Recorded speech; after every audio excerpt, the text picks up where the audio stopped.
વેદ પારગશ્ય આચાર્ય ચરણ શ્રી વલ્લભ સિવાય બીજા કોઈ આપણને ખબર નથી એટલે આપણે બીજી વાતોમાં આકર્ષાઈ જતા હોય છે. મેં હમણાં જોયું છે કે બીજાના બધા પ્રવચનોનો મારો અત્યારે યુટ્યુબ આદિમાં ભક્તિ માર્ગીઓનો પણ ઘણો છે.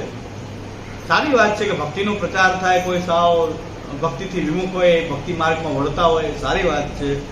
પણ પુષ્ટિ માર્ગીઓ માટે તો આ ભક્તિ માર્ગાપ જો માર્તંડસ્ય વલ્લભાચાર્ય ચરણ આપણા તો અને હું બધા પ્રવચનો જોતો હું ત્યારે એમ લાગે કે આ તો બધું આપણે સામે તો બધું કેટલું આ લોકો બહુ મોટી વાત કરીને રજૂ કરે છે. તો આપણે ક્યારે બહુ સામાન્ય રૂપે આપણે સમજી લીધું છે. મહાપ્રભુજી બહુ સામાન્ય રૂપે આનું તો વર્ણન કરી દીધું છે.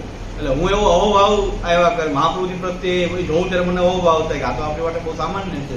આ લોકો બહુ મોટી વાત કરીને જે રજૂ કરે છે આપણી માટે તો બહુ મહાપ્રભુજી એ બહુ સામાન્ય રીતે આપણે સમજીએ જ છીએ આ બધા. પણ ઘણા લોકો એનાથી આકર્ષિત છે કારણ કે એમને ખબર નથી કે શ્રી મહાપ્રભુજીના ગ્રંથો નથી જોવા, આપણા સ્વમાર્ગીય સિદ્ધાંતના પ્રવચન જ સાંભળવાનું. બીજે સસ્તું આ યુટ્યુબ જે કાંઈ સપ્લાય કરતું રહે છે એ જોઈને ઘણાની મનોવૃત્તિ પણ એવી થઈ જાય છે કે એ પ્રકારની એની વિચારસરણી પણ થતી જાય છે. પણ આપણે આપણા માર્ગને સમજીએ તો એમ લાગે કે શ્રી મહાપ્રભુજી જે કહ્યું છે એવું તો લગભગ નહીં છે જ નહીં. બીજા કોઈ આ હદ સુધી બ્રહ્મવાદી બીજા કોઈ સંપ્રદાયના આચાર્ય ન હોઈ શકે. અને જેટલા પણ ભક્તિ કરી રહ્યા છે સર્વનું રક્ષણ થાય છે. કોઈ એને વેદ વિરુદ્ધ, શાસ્ત્ર વિરુદ્ધ આ ભક્તિ માર્ગની પરંપરાને સિદ્ધ કરી શકે નહીં. જ્યાં આર્ય સમાજીઓનો અને બીજા લોકો નથી કે ભાઈ રાધા કોઈ છે જ નહીં, રાધા કાલ્પનિક પાત્ર છે એવું આર્ય સમાજી કહે છે કે આપણું રાધા રાધા રાધા કરે છે. આ બધા હકીકતમાં કૃષ્ણની કોઈ રાધા નામની કોઈ પત્ની હતી જ નહીં, ખાલી રૂકમણી એક જ પત્ની હતી. રાધા તો કાલ્પનિક છે. એટલે આ બધાનું રક્ષણ શ્રી આચાર્ય ચરણ દ્વારા થઈ રહ્યું છે કે આજે જે રાધાજીને તો પરમ માની રહ્યા છે એવા સંપ્રદાયો પણ છે કે જે કૃષ્ણ કરતા રાધાજીને વિશેષ મહત્વથી માની રહ્યા છે, રાધા રાધા રાધા જપ કરી રહ્યા છે. એ લોકો માટે આર્ય સમાજીઓનો એવો મત છે કે આ રાધા તો કાલ્પનિક પાત્ર છે. ભાગવતનું ઊભું કરેલું કોઈ કાલ્પનિક પાત્ર છે. ભાગવત એક કાલ્પનિક ગ્રંથ છે. એક પુષ્ટિમાર્ગી વૈષ્ણવ પણ કહેતા હતા મને કે મને 2500 થી 3000 વર્ષ પહેલાનો પ્રાચીન ગ્રંથ લાગે છે ભાગવત. મેં તમે પુષ્ટિમાર્ગી થઈને આમ બોલો છો? આ કોના પ્રભાવમાં બોલો છો? કોઈને ખબર નહીં. યુટ્યુબમાં એટલું બધું સાંભળીને જોઈએ ક્યારેક કેના પ્રભાવમાં બોલે જ ખબર ન પડે. મેં તો આ તો આર્ય સમાજીઓ જે વાત કરે છે એ વાત તમે કરો છો કે આ 2500-3000 વર્ષમાં કોઈ લખાયેલો કોઈ ગ્રંથ છે ભાગવત. મેં કે તમે પુષ્ટિમાર્ગી થઈને આમ કહો છો? તો આ બધું એટલું બધું ઘણું બધું મિશ્રણ થઈ રહ્યું છે, એટલું હાનિકારક છે. બીજું કાંઈ વિવેક સમજાય કે ન સમજાય, પ્રપંચ વિવેક ખાલી સમજી લઈએ તો બધા પ્રભાવથી બચી શકાય. એવો આ એક જ વિવેક, બીજા વિવેક સમજાય કે ન સમજાય કે કદાચ ન ભણીએ કે ભણીએ, પણ પ્રપંચ વિવેકની આ અગત્યતા એટલી છે એટલે પહેલા મૂક્યું છે. લાલુ ભટ્ટ જે પ્રપંચ વિવેક એમાં આપણે બધાથી અલગ પણ પડીએ છીએ. અને મહાપ્રભુજીએ કઈ રીતે જે શ્રૌત મત છે એકમેવા અદ્વિતીય જે બ્રહ્મ જે અદ્વિતીયમ જે બ્રહ્મ જે છે એ કેવા બ્રહ્મવાદી છે આચાર્ય ચરણ, એ આપણને ખબર પડે કે મહાપ્રભુજીની રેન્જ જે છે કીડા મકોડા સુધી પણ બ્રહ્માત્મક એક સરખી જ છે. સામાન્ય એક અણુ પાછળ જીવ તો આવી ગયા બધા, પણ અણુ માત્ર તૃણથી લઈને બ્રહ્મલોક પર્યંત, આ તૃણથી લઈને બ્રહ્મલોક પર્યંત બધું બ્રહ્માત્મક એક સરખું જ છે. એક તૃણ, એક અણુ, એક તણખલાથી લઈને બ્રહ્મલોક પર્યંત બધું જ બ્રહ્માત્મકતા એની સમાન. એટલે ભક્તિ કરવામાં તો હવે ભગવાનથી આપણે જરાય દૂરતાનો અનુભવ ન કરીએ. કારણ કે કોઈ આપણી મૂર્તિને એમ સિદ્ધ કરી દઈએ કે આ પથ્થરની છે, પાષાણની છે, તો પણ આપણે કહેશું કે પાષાણ પણ બ્રહ્માત્મક, તૃણ પણ બ્રહ્મ છે, તૃણ પણ બ્રહ્મ છે, અણુ પણ બ્રહ્મ છે. તો અમારી મૂર્તિ ભલે ને પાષાણમાંથી બનેલી હોય પણ પાષાણ એ બ્રહ્મ જ છે ને. આ તો એને ભગવાનનો આકાર ન હોત તો અમે બ્રહ્મ તો માનત જ, સેવ્ય ન માનત તો એ બ્રહ્મ તો માનત. એટલે સેવ્ય મૂર્તિ જેમાંથી સિદ્ધ થઈ છે એ પદાર્થો પણ બ્રહ્મ માનશું તો આપણને ક્યારેય ભગવાનથી આપણે દૂર છીએ, આપણા પ્રભુથી દૂર છીએ એવો અનુભૂતિ ક્યારે થાય છે. નિરંતર પ્રભુ સાથે આપણી અનુભૂતિ રહે. આગળ પાછળ બધે જ આપણને આપણા ઠાકોરજીનો જ અનુભવ કેવલ મંદિરમાં જ ન થવો જોઈએ. એ પણ આપણો સિદ્ધાંત છે ભાગવતનો કે મૂર્તિમાં જ જો ભગવાનને માનવામાં આવે એ નાસ્તિકતા છે, ભસ્મ હોમ છે. કે મૂર્તિની બહાર ભગવાન ન માને તો એ ભસ્મ હોમ છે. ભગવાન બધે જ છે એટલે મૂર્તિમાં બિરાજે છે, ખાલી મૂર્તિમાં એ કેત તો નથી. સર્વત્ર અમે ભગવાનને માનીએ છીએ, પણ અમે એને ભજી ન શકીએ સર્વત્ર, એટલે અમે મૂર્તિમાં એને ભજી રહ્યા છીએ. એક બીજા એક પાખંડીઓ ગમે એવા હોય, પણ એક પોતાની આગળ જગતગુરુ લગાડે છે, ઘણા લગાડે છે, એ પણ જગતગુરુ લગાડતા. એને એક વાત બહુ સરસ કરી, પણ મહાપ્રભુજીની જ વાત છે, એમની વાત છે નહીં, આપણા મહાપ્રભુજીની જ વાત એમણે રજૂ કરી હતી પ્રવચનમાં, કે ભગવાન બધે જ છે, ભગવાન રાધા કૃષ્ણ બધે જ રહેલા છે, પણ જ્યાં અમને પ્રેમ થાય છે એ જગ્યાએ પોતાનું સર્વ અખંડતા એની એ જગ્યા એ સ્વરૂપમાં એ પ્રકટ કરી દે, એટલામાં એક સ્વરૂપને ભજીએ. અમારી જે મૂર્તિ જે છે એમાં એની જે વિશાળતા છે, સચ્ચિદાનંદ, એની અનંતતા છે, બધી સમાઈને એક જગ્યાએ પ્રકટ કરવા સમર્થ છે. એ અમારી મૂર્તિમાં પોતાની સમગ્ર બ્રહ્માત્મકતાને એમાં પ્રકટ કરવા એટલો એ સમર્થ છે કે એ અમારી મૂર્તિમાં એ આખો પ્રકટ થઈ જાય છે. બાકી આખો ભજી શકાય નહીં.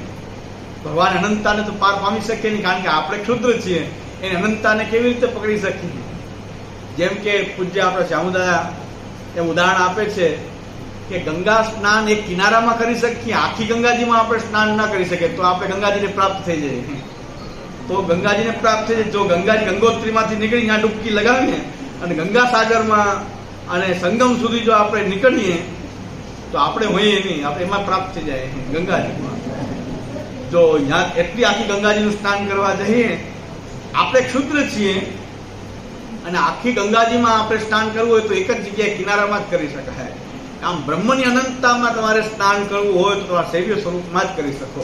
બાકી આખા બ્રહ્મમાં તમે ક્યારે એને પાર પામી શકો, કારણ કે આપણી ક્ષુદ્રતા છે, પરિચ્છિન્નતા છે, એની અપરિચ્છિન્નતા છે. શાંકરો પણ આ વાતને માને છે. હું તો બીજી રીતે કહીએ તો શાંકરો પણ માને છે, પણ એનો અલગ સ્ટેન્ડ છે. પણ એક શાંકરનું સ્ટેન્ડ પણ બહુ સરસ છે આ બાબતમાં કે સર્વજ્ઞાત્મ મુનિનો એક ગ્રંથ છે, એમાં સર્વજ્ઞાત્મ મુનિ કહે છે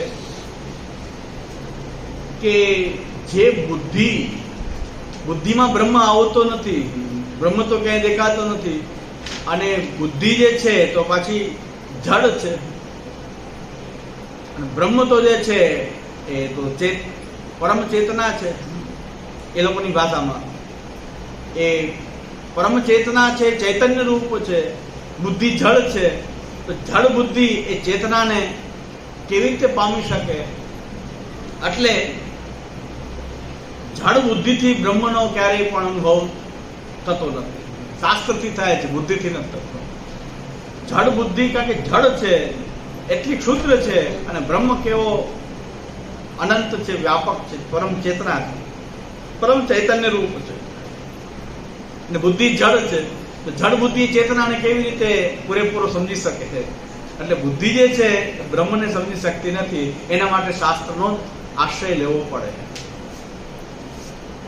એટલે એ પણ આ વસ્તુનો સ્વીકાર તો કરે છે કે આપણને જે પરમ ચેતના જે છે એને સંપૂર્ણપણે પાર પામી શકાય, બુદ્ધિથી પાર પામી શકાય. એની વાણી જે છે એનું વર્ણન કરી શકે નહીં, સંપૂર્ણ વર્ણન ના કરી શકે. એ તો વાચો નિવર્તનતે, એ વાણી ત્યાં પાછી ફરી જાય છે કે વાણી હવે પૂરેપૂરું વર્ણન કરવા સમર્થ નથી. આપણી એક વાણી એનું સમર્થ નથી એ બ્રહ્મનું વર્ણન કરવા માટે. વેદ પણ સમર્થ નથી, તો આપણે તો આપણી વાણી તો કેવી રીતે સમર્થ હોય એનું ગુણગાન ગાવામાં? એટલે આપણા જે શૈવ્ય સ્વરૂપ જે છે એમાં આપણે બધો અનુભવ, બ્રહ્મની સમગ્રતાનો અનુભવ એક જ સ્વરૂપમાં કરી શકીએ. જેમ ગંગાજીમાં સ્નાન કરવાનો આનંદ આપણે એક કિનારા ઉપર, એક તટ ઉપર, એક ઘાટ ઉપર સ્નાન કરીને આપણે એનો આનંદ લઈ શકીએ, ગંગાજીનો આનંદ પ્રાપ્ત કરી શકીએ. એવી રીતે બ્રહ્મની અનંતતા જે છે એનો જે આનંદ જે છે શૈવ્ય સ્વરૂપ દ્વારા આપણે લઈ શકીએ, કારણ કે એ પણ બ્રહ્માત્મક છે. સાકાર વ્યાપકત્વાચ મંત્રસ્યાભિવિધાનતઃ. મહાપ્રભુજી આચાર્ય કહે છે સાકાર વ્યાપકત્વાચ. સાકાર અને વ્યાપક છે તો બધે જ છે. બધે એની સમગ્રતાને પ્રકટ કરવા, ગમે ત્યાંથી એની સમગ્રતાને પ્રકટ કરવા એ સમર્થ છે. બીજું, આ બધી વાત આપણને પ્રપંચને સત્ય માનીએ તો જ પ્રપંચને બરાબર આવે છે કપાઈ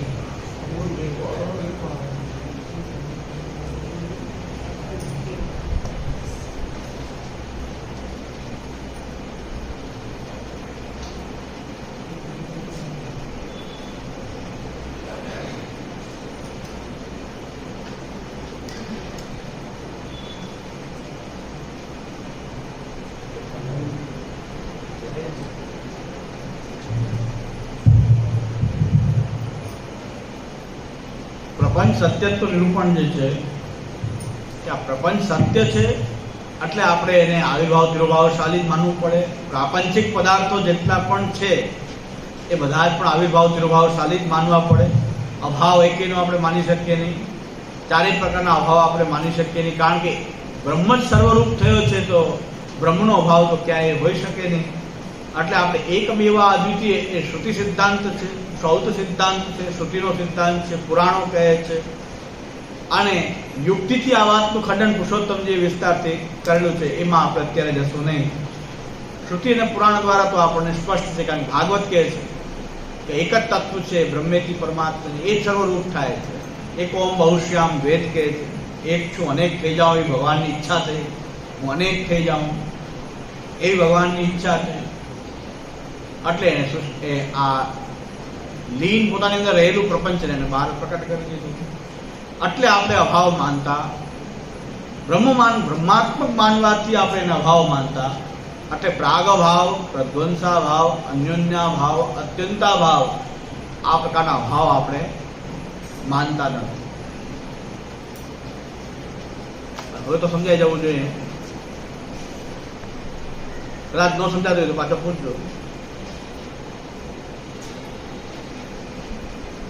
અને યુક્તિથી કેવી રીતે આ વાતનું ખંડન કર્યું છે એ શ્રી પુરુષોત્તમ કોઈને બહુ જિજ્ઞાસા હોય તો પુરુષોત્તમજીની સર્વનિર્ણય પ્રકરણની આવરણ ભંગ, ખાસ કરીને 117મી કારિકા, સર્વનિર્ણય પ્રકરણની 117મી કારિકા, એમાં પુરુષોત્તમજીનું આવરણ ભંગ કોઈ જોઈએ તો આ અભાવોનું યુક્તિથી કેવી રીતે ખંડન થાય છે એ આપણે ત્યાં બતાવ્યું છે. પણ શ્રૌત સિદ્ધાંત તો સમજાય છે, એકોમ બહુશ્યામ છે તો પછી અભાવ તો સવાલ જ નથી. હું એક જ છું, અનેક રૂપે વિસ્તરું છું, તો બધું જ પ્રભુનું સ્વરૂપ હોવાથી તે અભાવ તો માની શકાશે નહીં. એટલે આપણે ચારેય પ્રકારના અભાવ માનતા નથી. હવે નનુ પ્રપંચસ્ય બ્રહ્મા અભિન્નત્વેપી પ્રાપંચિક ઘટપટાદિનામ ઘટપટો ન ઇત્યાદિ પ્રતિસિદ્ધો અન્યોન્યાભાવ દુર્નિર્વારો અન્યથા ઘટેન આવરણ રૂપમ પટકાર્યમ સ્યાત ઇતિ ચેત. હવે કહે છે કે તમે અભાવ તો માનતા નથી, પણ કોઈ એવી શંકા કરે છે કે પ્રપંચ જે છે એ બ્રહ્મથી અભિન્ન છે, પ્રપંચ બ્રહ્મથી અલગ નથી. અને પ્રાપંચિક ઘટપટાદિ નામ, પ્રાપંચમાં રહેલા જે બધા ઘડો કે કપડું કે એવા જે કાર્યો જે છે એમાં એક પ્રતીતિ તો થાય જ છે કે ઘટ પટો ના, ઘટ જે છે એ પટ નથી, એવી પ્રતીતિ થાય છે. પ્રતીતિ સિદ્ધો અન્યોન્ય ભાવ દૂર, બીજા બધા અભાવ માનો કે ન માનો, અન્યોન્ય ભાવ તો માનવો જ પડશે, કારણ કે ઘટ પટ નથી એવું તમને પ્રતીતિ થાય જ છે. બ્રહ્મથી ભલે અભિન્ન છે છતાં પણ તમે ઘટ છે એ પટ નથી, પટ છે એ ઘટ નથી એવી અનુભૂતિ તો થાય છે, એવી પ્રતીતિ તો થાય છે. તો પછી અન્યોન્ય ભાવ તો તમે એનું નિવારણ કરી શકો એમ નથી. અન્યથા ઘટેન આવરણ રૂપમ પટકાર્યમ સ્યાત. ઘટથી આવૃત, આવરણથી ઘટથી પટ ઢકાયેલું છે એમ તમારે કહેવું પડે, વારંવાર તમારે એમ કહેવું પડશે કે આનાથી આ ઢકાયેલું છે. આવું પણ તમે કહી શકો નહીં. એટલે તમે અન્યોન્ય ભાવને નિવારી શકો એમ નથી એવું શંકા કરે છે. તો કહે છે ઇતિ ચેત ન, નહીં એવું નથી. એનું અમે કેવી રીતે નિવારણ કરીએ છીએ, અન્યોન્ય ભાવનું કેવી રીતે નિવારણ કરીએ છીએ, તો એના માટે કહે છે બહુશ્યામ, હું અનેક રૂપે થઈ જાઉં. ઇતિ શ્રુતિ સિદ્ધયા ઈચ્છયા ઘટે પટત્વાદિનામ સર્વેષામ એવ તિરોભાવાત. આ શ્રુતિમાં સિદ્ધ છે કે બ્રહ્મે એવી ઈચ્છા કરી કે હું અનેક થાઉં.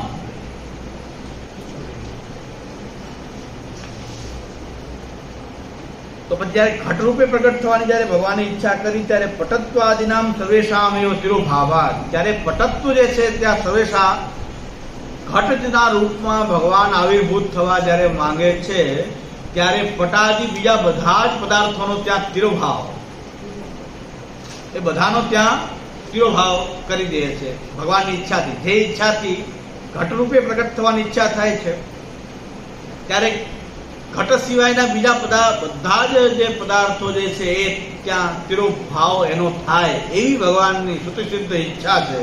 એના કારણે એકસ્ય ઘટત્વસ્યૈવ ઘટે આવિર્ભાવાત, આવી ભગવાનની ઈચ્છા હોવાથી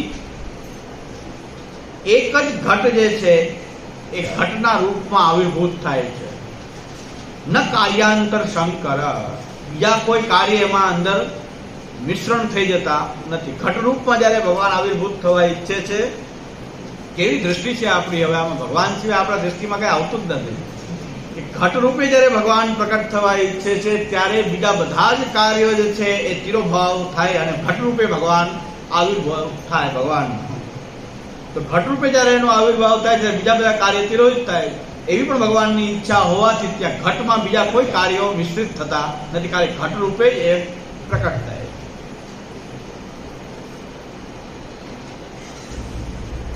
એવમ સતી સર્વત્ર સર્વે બ્રહ્મધર્મા સંતોપી, બધી જ જગ્યાએ બધા જ બ્રહ્મના ધર્મો જે છે એક જ સરખા બધે જ રહેલા હોવા છતાં પણ તત્ત અવ્યક્તો તત્ત કાર્ય કર્તૃત્વસ્ય ભગવતા નિયમિતત્વાत्,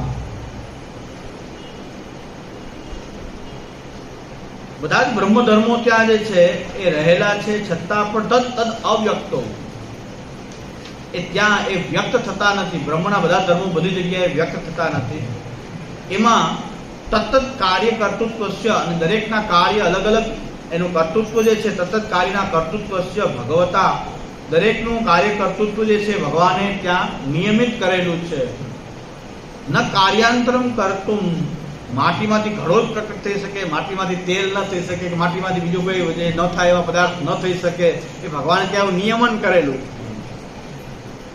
એ ભગવાનનું એવું નિયમન કરેલું છે. એ ભગવાને આ બધું નિયમન કરેલું છે સૃષ્ટિમાં, એ નિયમિત થયેલું છે કે ભાઈ માટીમાં બીજું કર્તૃત્વ નહીં આવે, એટલે દરેકનું કર્તૃત્વ પણ નિયમિત છે. અને વસ્તુમાં પણ ન કાર્યાંતરમ કર્તુમ સમર્થા ભવંતી તત પ્રમાણ સિદ્ધાભ્યામ આવિર્ભાવ તિરોભાવાભ્યામ સર્વ કાર્ય સિદ્ધૌ ન ન્યુન્યા ભાવો અંગીકર્તવ્ય સર્વમ સર્વમયમ ઇતિ. બધાનું કાર્ય કર્તૃત્વ ભગવાન દ્વારા નિયમિત છે. ન કાર્યાંતરમ કર્તુમ સમર્થા ભવંતી, દરેક જે નિયમિત થયેલું છે એટલા જ કાર્ય પ્રકટ થઈ શકે, અન્ય કાર્ય ત્યાં પ્રકટ કરવા માટે કોઈ સમર્થ નથી. અતઃ પ્રમાણ સિદ્ધાભ્યામ આવિર્ભાવ તિરોભાવાભ્યામ, આવિર્ભાવ અને તિરોભાવ જે પ્રમાણ સિદ્ધ છે એનાથી સર્વ કાર્યની સિદ્ધિ થાય છે. એટલે ન અન્યોન્ય ભાવો અંગીકર્તવ્ય, આવિર્ભાવ તિરોભાવની પ્રક્રિયાથી અમે એકબીજા વસ્તુ નથી. કેવી રીતે અમે બતાવીએ છીએ કે ભગવાનની ઘટરૂપથી આવિર્ભૂત થવાની જ્યારે ઈચ્છા છે ત્યારે બીજા કાર્યાંતર જે છે એ તિરોભૂત રહે, એનો તિરોભાવ રહે એવી ભગવાનની ઈચ્છાથી ભગવાનનું નિયમન કરેલું હોવાથી બીજા પદાર્થો ત્યાં હોવા છતાં પણ એ પ્રગટી શકતા નથી.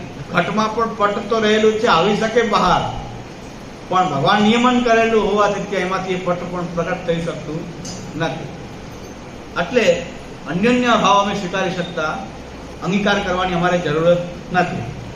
બીજું, આ નરસિંહોત્તર તાપની ઉપનિષદમાં કીધું છે કે સર્વમ સર્વમયમ, બધું જ છે. આપણી જે ફિલોસોફી છે સાકાર બ્રહ્મવાદીય, એનો હાર્દ છે, આપણું હૃદય છે. આ સર્વમ સર્વમયમ આપણું હૃદય છે. આપણે આ બધે જ ઉપયોગી છે. આપણું સૌથી બીજું કાંઈ શ્રુતિ આપણને યાદ રહે કે ન રહે, પણ આપણો સિદ્ધાંત આમાં બહુ મહત્વની વસ્તુ છે. સર્વમ સર્વમયમ, બધી જ જગ્યાએ બધું જ છે, સર્વમય છે.